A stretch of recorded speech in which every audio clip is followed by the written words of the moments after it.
नमस्कार विद्यार्थी मित्रांनो, मी प्रियंका ग्लोबल ऑनलाईन मराठीमध्ये आपल्या सगळ्यांचं मनापासून स्वागत करते. आज आपण SRTM पेट एक्झामिनेशन 2024 याकरिता रिसर्च मेथडॉलॉजीचा आपण अभ्यास करीत आहोत आणि जे स्टुडंट येणारी पेट एक्झामिनेशन टार्गेट करीत आहे अशा सगळ्या विद्यार्थी मित्रांसाठी रिसर्च मेथडॉलॉजीचा हा जो पार्ट आहे तो अत्यंत महत्त्वपूर्ण आपल्या सगळ्यांसाठी होणार आहे. आणि या पार्टमध्ये लक्षात घ्या आपल्या सगळ्यांना जो आहे कशा प्रकारचं प्रश्नपत्र विचारलं गेलेलं यापूर्वी हे आपल्याला क्लिअर होईल. म्हणजे एक प्रकारे रिसर्च मेथडॉलॉजी हा जो महत्त्वपूर्ण भाग आहे या भागातून प्रश्न कसं येतात हे समजून घेण्यासाठी हा जो प्रिव्हियस इयर्स क्वेश्चन पेपर आहे आपल्या सगळ्यांना हेल्पफुल होणार आहे. सो हा पेट 2022 सेट बी वर आधारित हा क्वेश्चन पेपर आहे ज्याचा हा पाठ क्रमांक 3 आहे. पार्ट 3 आहे. यापूर्वी आपले दोन पार्ट बघितलेले आहे आणि त्यामध्ये सुद्धा डिटेलमध्ये आपण रिसर्च मेथडॉलॉजीचे जे प्रश्न येतात कशा प्रकारे हायपोथेसिस टेस्टिंगवर प्रश्न आलेले आहे. ठीक आहे, हे सुद्धा मी तुम्हाला क्लिअर केलेलं आहे. सोबतच जे स्टुडंट 2024 ची रिसर्च मेथडॉलॉजीचा कंप्लीट कोर्सला टार्गेट करीत आहे अशा सगळ्या विद्यार्थी मित्रांसाठी कंप्लीट कोर्स जी आहे कंप्लीट कोर्स सुद्धा अवेलेबल आहे आणि या कंप्लीट कोर्समध्ये आपल्याला डेली लाईव्ह सेशन्स अवेलेबल आहे. फुल सिलेबस व्हिडिओ लेक्चर सुद्धा अवेलेबल आहे. फुल सिलेबस नोट्स आहे प्लस आपल्याला क्लासच्या PDF सुद्धा प्रोव्हाइड केले जातात. फुल सिलेबस टेस्ट सिरीज आहे. 1500 पेक्षा अधिक MCQs आहे जेणेकरून आपण रिसर्च मेथडॉलॉजीचा भरपूर प्रॅक्टिस करू शकता. सो रिसर्च मेथडॉलॉजीच्या कंप्लीट कोर्सची फीज आहे 799 फक्त 799 रुपयामध्ये रिसर्च मेथडॉलॉजीचा कंप्लीट कोर्स सुद्धा अवेलेबल आहे. याकरिता आजच या ऑफिशियल नंबर्सवर तुम्ही कॉन्टॅक्ट करा आणि रिसर्च मेथडॉलॉजीच्या कंप्लीट कोर्सला जॉईन करून घ्या. सो आजच्या सेशनचा प्रश्न आहे प्रायोगिक पुरावे सूचित करत नाही. ए तथ्यात्मक पुरावे, बी सत्यापित पुरावे, सी विश्वसनीय पुरावे की डी प्रभावशाली पुरावे. आता बघा empirical evidence does not apply असं विचारलेलं आहे. इम्पेरिकल एव्हिडन्स याविषयी आपल्याला हा प्रस्तुत प्रश्न जे आहे इथे दिसून येतं. ठीक आहे, सो अनुभवजन्य पुरावा काय असतो तर हे एक विशिष्ट वर्तन व नमुना यांचं निरीक्षण याचं दस्तावेज प्रयोगाद्वारा मिळवलेली माहिती आपल्याला हे दिसून येतं. ठीक आहे, सो हे जे पर्टिक्युलर प्रश्न आपल्याला दिसून येतं यामध्ये आपल्याला ऑप्शन आहे ए तथ्यात्मक पुरावे, बी आहे सत्यापित पुरावे, सी आहे विश्वसनीय पुरावे आणि ऑप्शन क्रमांक डी आहे प्रभावशाली पुरावे. ओके, सो या ठिकाणी योग्य उत्तर आपल्याला दिसून येईल व्हेरीफाईड एव्हिडन्स म्हणजे सत्यापित पुरावे प्रायोगिक पुरावे सूचित करत नाही. ठीक आहे, सो अशा प्रकारे ऑप्शन क्रमांक बी जे आहे इथे आपलं योग्य उत्तर आहे. अनुभवजन्य पुरावे विशिष्ट वर्तन व नमुने यांचं निरीक्षण व दस्तऐवज करून किंवा प्रयोगाद्वारे मिळवलेली ही माहिती आहे. जेम टॅनर यांचे मते अनुभवजन्य पुराव्यांमध्ये थेट निरीक्षण आणि प्रयोगाद्वारे गोळा केलेले मोजमाप किंवा डेटा समाविष्ट आहे. इंद्रिय निरीक्षण दस्तऐवज आणि विशिष्ट नमुन्यांद्वारे मिळणाऱ्या माहितींना अनुभवजन्य पुरावा असं म्हणतात. आता बघा यासाठी आपले जे सेन्सेस आहे ते सुद्धा कार्यरत असायला हवं. आपलं ऑब्झर्वेशन महत्वाचं आहे, आपलं डॉक्युमेंटेशन महत्वाचं आहे. ठीक आहे, विशिष्ट पद्धतीने आपल्याला माहिती पुरावे मिळत असतं. हा वैज्ञानिक पद्धतीचा मध्यवर्ती भाग आहे. इंद्रियद्वारे प्रत्यक्ष जगात गोळा केलेला हा माहितीचा संग्रह आहे. म्हणजे आपण काय करीत असतो आपले जे सेन्सेस आहे या आधारावर काय करीत असतो माहिती आपण या अंतर्गत गोळा करीत असतो. अनुभवजन्य मोजमाप आणि डेटा गोळा करण्यासाठी दोन संशोधन पद्धती वापरलं जातं. एक तर गुणात्मक पद्धती आणि एक संख्यात्मक पद्धती. गुणात्मक पद्धती ही वैशिष्ट्य दर्शवित असते तर संख्यात्मक माहिती प्रदर्शित करण्यासाठी मात्रात्मक किंबहुना संख्यात्मक पद्धतीचा आपण वापर करीत असतो. सो वैज्ञानिक पद्धतीत अनुभवजन्य पुराव्यांचे तुकडे एखाद्या सांगितलेल्या गृहीतकांची विधानाची किंवा दाव्याची पडताळणी करण्यासाठी आपण अनुभवजन्य जे पद्धत आहे किंवा पुरावा आहे याचा आपण काय करीत असतो वापर करताना आपण दिसून येतो. प्रश्न आहे प्रश्नावली या साधनांचे प्रमुख वैशिष्ट्ये डॅश हे होय. ए बनावट माहिती, बी आहे सर्व प्रश्नावली परत न करणे, सी प्रश्नांचा भिन्न अर्थ लावणे आणि डी आहे प्रतिसादाची वस्तुनिष्ठता. ठीक आहे, सो क्वेश्चनिंग टूल्स याविषयी विचारलेला आपल्याला हा प्रश्न दिसून येतं. की क्वेश्चनिंग टूल्स जे आहे याविषयी प्रश्नावली साधनांचा प्रमुख वैशिष्ट्य काय आहे? ठीक आहे. तर बनावट माहिती त्यामध्ये असायला हवी असं वाटतं का? म्हणजे फेकिंग इन्फॉर्मेशन त्यामध्ये असायला हवी. बी आहे सर्व प्रश्नावली परत न करणे म्हणजे जे काही क्वेश्चनिंग आहे ते आपल्या जवळ ठेवणे परत करायचं नाही. सी आहे प्रश्नांचा भिन्न अर्थ म्हणजे आपण एक प्रश्न विचारत आहो आणि समोरचा दुसरा आन्सर करत आहे म्हणजे डिफरंट होत आहे इंटरप्रिटेशनमध्ये तर हे योग्य आहे. की प्रतिसादाची वस्तुनिष्ठता ऑब्जेक्टिव्हिटी रिस्पॉन्स आवश्यक आहे. So very correct answer D आहे. प्रश्नावली या साधनांचं प्रमुख वैशिष्ट्य म्हणजे यामध्ये आपल्याला दिसून येतं प्रतिसादाची वस्तुनिष्ठता दिसून येतं. त्यामुळे योग्य उत्तर इथे ऑप्शन क्रमांक डी आपल्याला दिसून येतं. सो एक चांगली प्रश्नावली वैध, विश्वासार्ह, स्पष्ट, संक्षिप्त आणि मनोरंजकही असावी. वैचारिक चौकटीवर आधारित प्रश्नावली डिझाईन करणे, प्रासंगिकता आणि स्पष्टतेसाठी प्रत्येक प्रश्नांची छाननी करणे आणि दिवसाच्या शेवटी आपण करत असलेल्या विश्लेषणाचा विचार करणे हे सगळ्या गोष्टी आपल्याला दिसून येते की एक चांगल्या प्रश्नावलीसाठी ह्या सगळ्याच गोष्टी जसं ते वैध असावी त्यामध्ये विश्वसनीयता हा गुण असावा ते संक्षिप्त असायला हवी क्लिअर नीट अँड क्लीन ज्याला आपण म्हणतोय ना एकदम आपण स्वतःच कन्फ्यूज आहोत तर आपलं जर पॉइंटच क्लिअर नाही तर समोरचा आपल्याला योग्यरित्या आन्सर देऊ शकतं का नाही देऊ शकत त्यामुळे आपली प्रश्नावली कशी असायला हवी नीट अँड क्लीन असायला हवी जेणेकरून समोरचा व्यक्ती सुद्धा गोंधळून जाणार नाही आणि आपण विचारलेल्या स्पष्ट प्रश्नांचं ते अचूकच उत्तर आपल्याला मिळणार ओके सो अशा प्रकारे हे क्वेश्चनिंग किंवा प्रश्नावली आपल्याला दिसून येतं नेक्स्ट आहे संशोधन अहवालात पुष्टांकनासाठी खालील गोष्टींचा वापर केला जातो ए आहे जेव्हा मला सांगा आपण जेव्हा रिपोर्ट लिहितो ठीक आहे रिसर्च रिपोर्ट आपण लिहिणार सो रिसर्च रिपोर्ट मध्ये अरेबिक नंबरचा आपण वापर करतो का दुसरं आहे की आपण रोमन अंकांचा वापर करतो की ऑप्शन सी दोनही अंक म्हणजे अरेबिक अंक असो किंबहुना रोमन जे अंक आहे असं रोमन अंक ठीक आहे यांचा आपण वापर करतो की दोन्हींचा वापर करतो ऑप्शन सी की डी यापैकी काहीही नाही ठीक आहे सो संशोधन अहवाल पुष्टक्रमावर जे आपलं पुष्ट संख्या असतं किंवा पुष्टांकन असतं यामध्ये आपण कोणत्या सो अरेबिक आणि रोमन अशा दोनही आपण जे नंबर्स आहेत त्यांना आपण फॉलो करत असतो त्यामुळे इथे लक्षात घ्या अशा स्वरूपाचे सुद्धा प्रश्न आपल्याला रिसर्च मेथोडॉलॉजीच्या भागामध्ये जे आहे वारंवार विचारलेलं दिसून येतं त्यामुळे हे सगळेच प्रश्न आपल्या एक्झामिनेशनच्या पॉईंट ऑफ व्ह्यूने अत्यंत महत्त्वपूर्ण होणार आहे आणि येणाऱ्या एक्झामिनेशनमध्ये 100% आपल्याला हे सगळेच प्रश्न जे आहे मदत करणार सो लक्षात घ्या संशोधन जेव्हा आपण अहवाल तयार करतो जेव्हा आपण रिपोर्ट तयार करतो सो या रिपोर्टमध्ये आपण रोमन अँड अरेबिक अशा दोनही अंकांचा जो आहे तो वापर आपण करीत असतो ठीक आहे चला सो बघा आपला जो प्रबंध आहे त्यासाठी पृष्ठ क्रमांक बदला पैकी असा आहे की तुम्हाला जे आहे त्यामध्ये रोमन अंक जसं 1 2 3 ठीक आहे अशा शब्दांचा सुद्धा आपल्याला वापर करावा लागतो किंबहुना अरबी अंक म्हणजे 1 2 3 आहे ना याचं सुद्धा आपल्याला काय करावं लागतं वापर करावा लागतं त्यामुळे आपण अरेबिक आणि जे आपले रोमन अंक आहे अशा दोनही पद्धतींचा किंवा दोनही अंकांचा आपण इन्क्लूड करीत असतो आपल्या रिपोर्टमध्ये त्यामुळे इथे आपल्याला योग्य उत्तर जे दिसून येतं ते दोनही दिसून येईल अरेबिक आणि रोमन अंक ठीक आहे जेव्हा तुम्ही स्वतः या गोष्टी बघणार त्याला ऑब्झर्व करणार तेव्हा आणखीन व्यवस्थितरित्या ह्या सगळ्या गोष्टीतून आपल्याला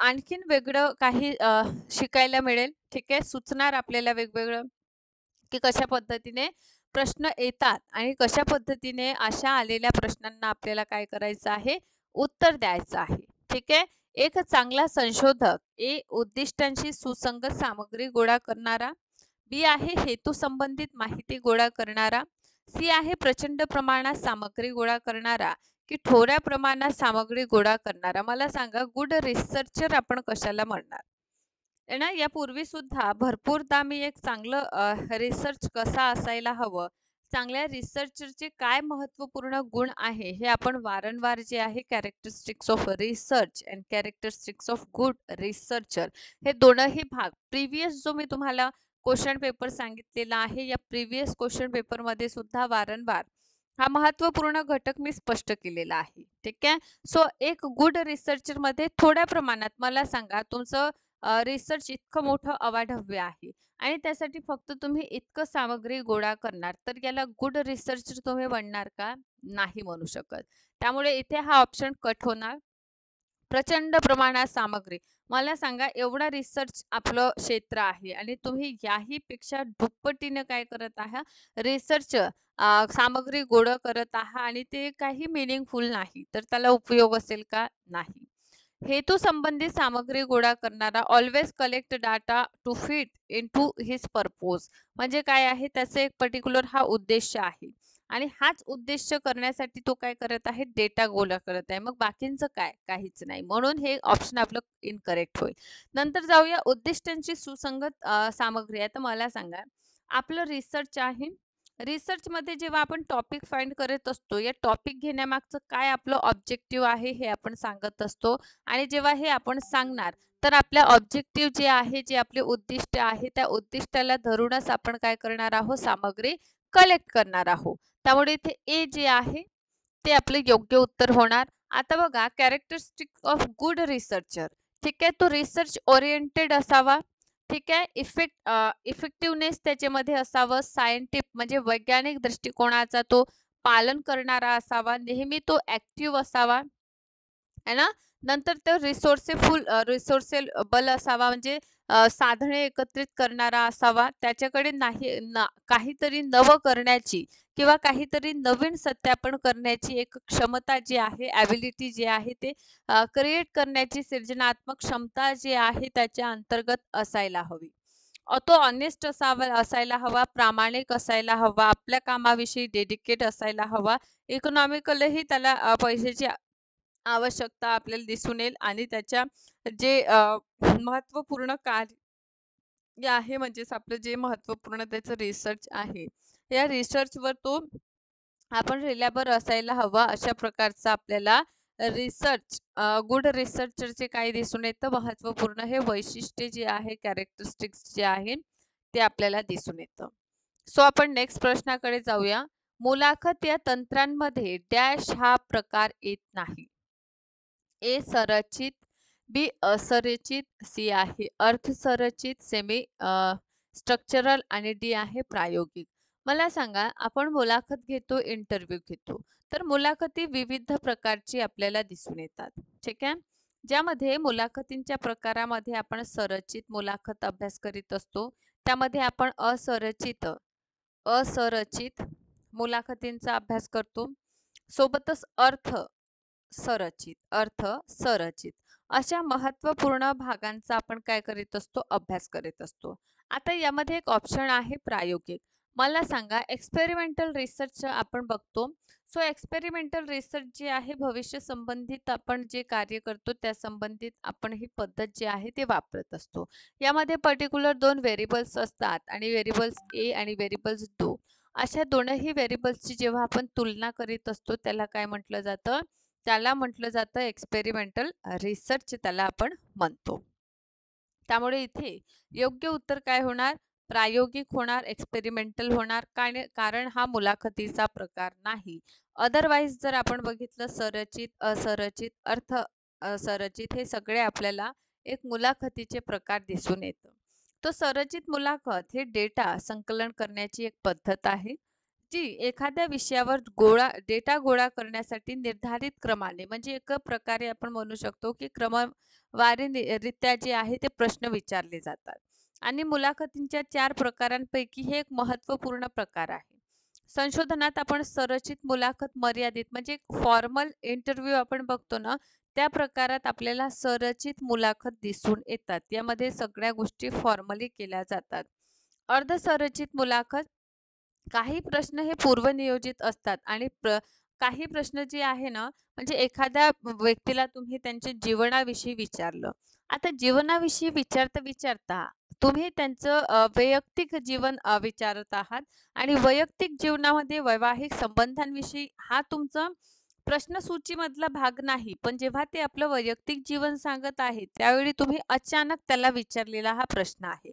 म्हणजे हे कोणती मुलाखत झाली? अर्धसंरचित झाली. ठीक आहे. ज्यामध्ये पूर्वनियोजित प्रश्नांव्यतिरिक्त अतिरिक्तचे प्रश्न सुद्धा आपण हिट ऑफ द मोमेंटमध्ये आपण विचारत असतो. सो अशा प्रकारची ही कोणती मुलाखत? अर्धसंरचित. असंघटित कोणताही पूर्वनियोजन नसतो. डायरेक्ट आपण जातो, प्रश्न विचारतो आणि येतो. फोकस ग्रुप इंटरव्ह्यू हा जो असताना ग्रुपमध्ये जे आहे इंटरव्ह्यू जे आहे ते घेतलं जातं. सो अशा प्रकारे आपल्याला इंटरव्ह्यूचे सुद्धा विविध प्रकार जे आहे ते दिसून येतात आणि या मुलाखती जी आहे ज्यामध्ये संरचित मुलाखत ही पूर्णतः फॉर्मल प्रमाणे आपल्याला दिसून येतं. ओके, चला. सो इथपर्यंतचा भाग क्लिअर. देन समोर प्रश्न आहे, शून्य परिकल्पनेचे परीक्षण करण्यासाठी डॅश वापरतात. ए बहुलक आपण वापरतो, मोड. आता बहुलक काय आहे? समजा फॉर एक्झाम्पल है ना, बघा 2 4 2 4 2 4 5 8 यामध्ये वारंवारता आपल्याला दिसून येईल. ठीक आहे.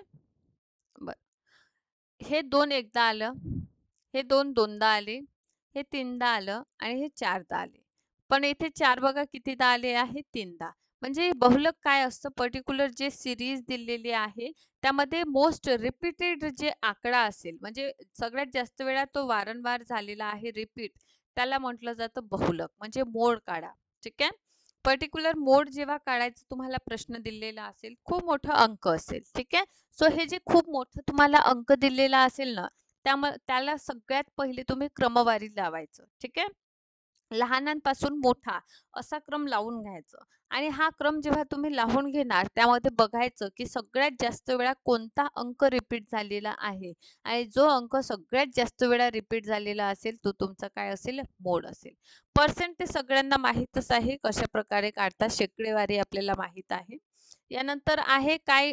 स्क्वेअर म्हणजे ची स्क्वेअर जे आहे आणि ऑप्शन क्रमांक डी आहे यापैकी नाही. आता बघा हे तर होऊ शकत नाही. शेकडेवारी आपण काढतो वेगळ्या पद्धतीने. बहुलक कसं काढायचं ते सुद्धा मी तुम्हाला इथे सांगितलेलं आहे. आता राहिलं काय? ची स्क्वेअर. आता ची स्क्वेअर जे आहे शून्य परिकल्पनेचं जेव्हा परीक्षण करायचं असतं त्यावेळी आपण हे जे टेस्ट मेथड आहे त्याचा आपण वापर करीत असतो.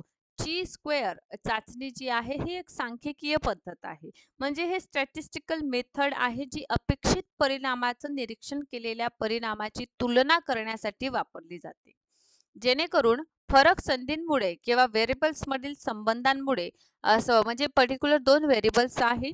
समजा जर 2 व्हेरिएबल्स आहे तर त्या 2 व्हेरिएबल्स मध्ये काय संबंध आहे हे जाणून घेण्यासाठी आपण काय करीत असतो? हे टेस्ट करीत असतो.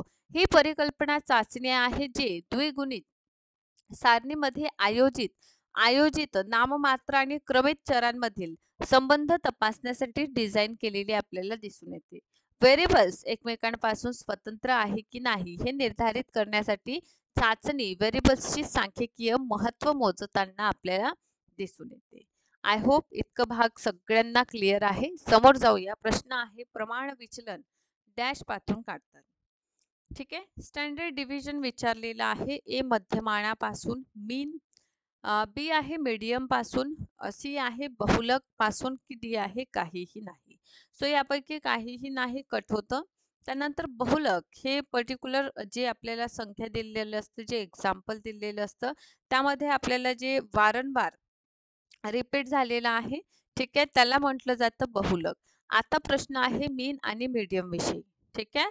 सो जेव्हा प्रमाण विचलन येतं, जेव्हा प्रमाण विचलन काढायचं असतं तेव्हा आपण मध्यमान पाहत असतो.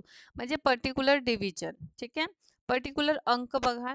ठीक आहे. असे अंक जेव्हा आपण असतो आणि या अंकांमध्ये जेव्हा संख्या समान असते, जसं हे 2 संख्या, हे 2 मधात हे भाग आलेलं, तर यामध्ये आपण यांचं पहिलं तर बेरीज करायचं, त्यानंतर 2 ने भागायचं, कारण पहिली संख्या आणि दुसरी संख्या दोनच संख्या असल्यामुळे भागायचं.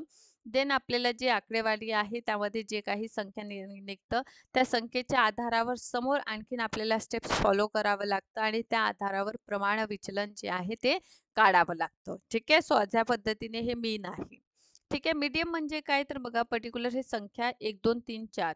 ठीक आहे. 4 2 3 आणि 4 आणि 5 हे मध्यभागी जी संख्या असेल त्यांना ते एक तर क्रमवारी लावायचं, देन आपण हे काढू शकतो. सो मानक विचलन जे आहे ते या चिन्हाने प्रदर्शित केले जाते. अंकगणितीय अर्थापासून प्राप्त झालेल्या मालिकेत सर्व मूल्यांचा चौरसांच्या सरासरीत चौरस मुळांचे वर्णन करते. ठीक आहे, त्याला म्हटलं जातं प्रमाण विचलन. आता हा सुद्धा भाग आपल्या एक्झामिनेशनसाठी महत्त्वपूर्ण आपल्या सगळ्यांना दिसून येईल आणि नक्कीच आपल्या एक्झामिनेशनमध्ये या भागातून आपल्याला प्रश्न जे आहे ना दिसून येतं. यानंतरचा प्रश्न आहे की जेव्हा डॅश असतो तेव्हा सकारात्मक सहसंबंध असतो. कधी मला सांगा, मी तुम्हाला सहसंबंध शिकवलेला आहे. ठीक आहे, जेव्हा समजा तापमान वाढलं आणि तापमान वाढीबरोबरच आपण बघतो की आईस्क्रीम जी आहे त्याची डिमांड वाढली, म्हणजे हे दोघंही काय होत आहे, एकाच दिशेने जात आहे है ना, एकाच दिशेने जात आहे बरोबर. त्यामुळे हे काय होणार, सकारात्मक होणार, पॉझिटिव्ह होणार. या विरुद्ध आपण बघतो की वूलन जे आहे त्यामुळे उत्पादनावर परिणाम झालं. ठीक आहे, वूलन हे असं जाणार, म्हणजे थंडी वाढल्यामुळे वूलनची काय होत आहे, डिक्रीज होत आहे किंवा म्हणजे कमी होत आहे.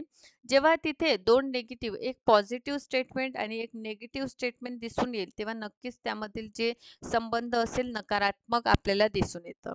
या पूर्वीच्या क्लासमध्ये सुद्धा अशाच प्रकारचा एक प्रश्न आपल्याला विचारलेला आहे PYQच्या रूपामध्ये. चला तर आपण मेन टॉपिक कडे वळूया. जेव्हा डॅश असतो तेव्हा सकारात्मक सहसंबंध असतो. ए दोन व्हेरिएबल्स विरुद्ध दिशेने जातात तेव्हा सकारात्मक संबंध असणार. बी आहे दोन चल एकाच दिशेने जाणार तेव्हा सकारात्मक असेल. एक व्हेरिएबल वर जातो आणि दुसरा खाली जातो. आणि डी आहे अनेक व्हेरिएबल्स कधीही बदलत नाही, ते स्टेबल असतात. ओके, सो इथे लक्षात घ्या, जे दोन व्हेरिएबल्स विरुद्ध दिशेने जातात, ठीक आहे, सो हे नेगेटिव्ह मध्ये जाईल. आणि दोन व्हेरिएबल जेव्हा एकाच दिशेने जाणार तेव्हा आपण त्याला काय म्हणू, पॉझिटिव्ह म्हणजे सकारात्मक, याला सहसंबंध असं आपण म्हणणार आहोत. नेक्स्ट, सकारात्मक सहसंबंध जेव्हा अस्तित्वात येते जेव्हा एक व्हेरिएबल्स वाढतो आणि दुसराही वाढतो है ना, त्याच दिशेने उलट चालतो. जे विद्यार्थी समजा पहा, जे विद्यार्थी अधिक काय करतात, रिव्हिजन करतात. ठीक आहे, हे रिव्हिजन वाले. ठीक आहे, जर हे काय करत आहे, रिव्हिजन करत आहे, याचा अर्थ त्यांना काय होणार, परीक्षेत काय मिळणार, जास्त गुण मिळणार है ना, जास्त गुण मिळणार. याचा अर्थ हे दोघंही एकाच दिशेने जात आहे आणि समजा दोघंही एकाच दिशेने जात आहे तर हे पॉझिटिव्ह आपल्याला दिसून येतं. ओके, नेक्स्ट प्रश्न आपल्याला दिसून येतं की भूतकाळातील घटना समजावून घेण्यासाठी जे संशोधन केले जाते त्याला डॅश असे म्हणतात. ए प्रायोगिक संशोधन, बी आहे ऐतिहासिक संशोधन, सी आहे प्रतिकृती संशोधन, की डी आहे अभिलेखीय संशोधन. ओके, बर इथे काय म्हटलं आहे, रिसर्च. ठीक आहे, research that is done to understand an event from the past is known as experimental research म्हणूया, हिस्टोरिकल म्हणूया, रिफ्लेक्शन म्हणूया, की याला अभिलेखीय आर्किओलॉजिकल आपण संशोधन म्हणणार. बघा, पास्ट संबंधित जो संशोधन करणार तो कोणता असेल, हिस्टोरिकल असेल. प्रेझेंट संबंधित आपण कोणता करणार, डिस्क्रिप्टिव्ह असेल. आणि फ्युचर संबंधित जो करणार त्याला कोणतं म्हणायचं, एक्सपेरिमेंटल म्हणायचं. ठीक आहे, तर हे एक मी जेव्हा मी स्टार्टिंगमध्ये तुम्हाला सांगितलं होतं त्यावेळेस या सगळ्याची महत्त्वपूर्ण बाब आहे. एक्झामिनेशनच्या पॉईंट ऑफ व्ह्यू जे छोटे छोटे पॉईंट्स आहेत ते मी सांगितलेलं आहे. आणि प्रश्न इथे काय विचारतो, सेम तेच विचारलं आहे की भूतकाळातील घटनांचं आपल्याला काय करायचं आहे, वर्णन. तर त्यासाठी आपण ऐतिहासिक पद्धत जी आहे ते वापरणार. ठीक आहे, सो अशाच प्रकारे सेशनला बघत राहा, सेशनला लाईक करा, शेअर करा, चॅनलला सबस्क्राईब करा. Thank you so much.